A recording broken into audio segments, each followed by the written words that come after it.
This is my little puppy, who's not actually a puppy. Hey, this is Tara. And she came in here thinking there was food, but there isn't.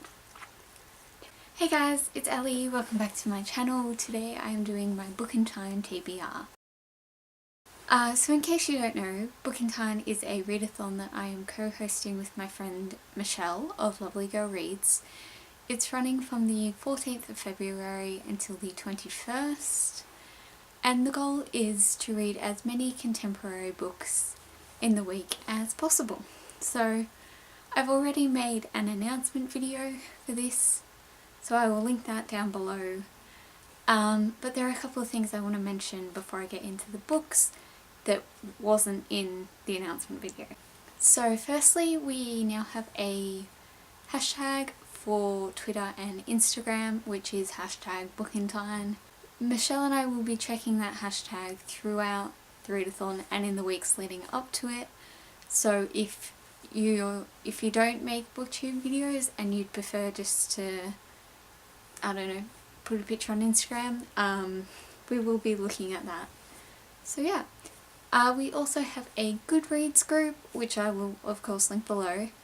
At the moment we're talking about books that you might want to read for each challenge and that sort of thing, and once the read-a-thon starts we'll do updates and discussions and that sort of thing. Just before I get into the books, I want to thank everyone who's joined. I honestly didn't think anyone would participate, except for Michelle and I and a couple of our friends. So yeah, if you've decided to join us, thank you so much. It really means a lot. And hopefully if this one goes well, then we can host another one next year, or a variation of it later in the year maybe. Let me know if you'd be interested, or let Michelle know, it's up to you. Anyway, on to the actual TBR. So my original goal was to only pick books from my TBR shelf, but unfortunately for two of the challenges I didn't have any books that fit, that I hadn't read. So I had to borrow two from the library, but the other three are all mine. So let's get started. Challenge number one is to read a book with a mental illness. And this was actually a lot harder for me than I thought it would be, because pretty much all of the books that I own that had mental illnesses in I'd already read. And I was going to read Identical by Ellen Hopkins, but I was looking it up on Goodreads and it sounded a little bit too heavy for the week. So I went with 13 Reasons Why by J. Asher instead. I know I haven't read this yet. This was originally going to be my book for the one that's been on my TBR the longest, because I got this for my birthday 2 or 3 years ago. But yeah, I decided that it would be my mental illness book instead. I don't know if I'm going to like it. I've heard some mixed reviews about it, which is why I've been putting it off. But yeah, I'm gonna give it a go. The next challenge is to read a book with an LGBTQ plus character. That's a mouthful. So I picked The Miseducation of Cameron Post by Emily M. Danforth. Again, I didn't have a book that had LGBT characters in that I hadn't read, so I had to pick this one up from the library. This is about Cameron Post. She is a lesbian and her parents have just died.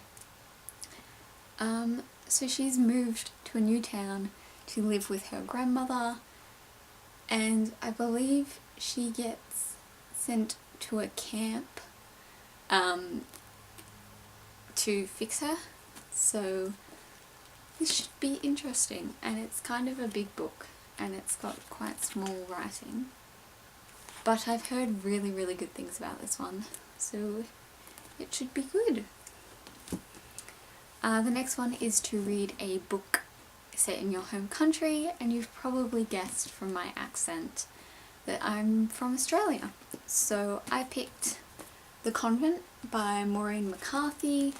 I really don't know that much about this one except for that it's set in a convent, and I believe it is also set in 1999, and it's sort of like generations of this one.